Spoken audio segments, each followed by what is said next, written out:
আবে বস কম্পিটিশন করতে আসবে বলে তোরা সব ভয় খেয়ে গেছিস। ভাড়া যখন করেছে আমাকে তো ঢুকতেই হবে। শোন, ভয় যদি পেয়ে থাকিস পার্টির ছেলেদের পা ধরে ক্ষমা চেয়ে বল তোদের সবার বস এসে গেছে।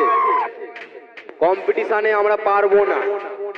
দেখ তোকে সম্মান ভাবে বাড়ি পাঠিয়ে দেবে। অন্তত তোর সম্মানটা তো বাঁচবে।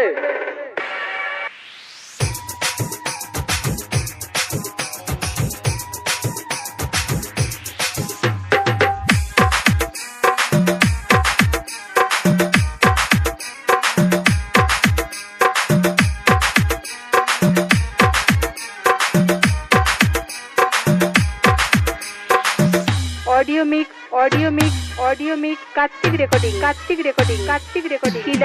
शिला पूर्व बर्धमान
কিরে হেরে গেলি?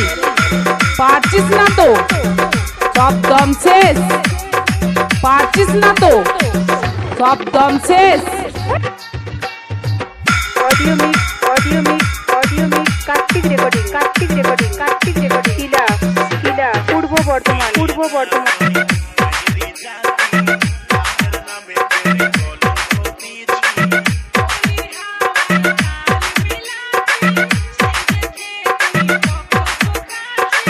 चल चल আমি ঢুকছি।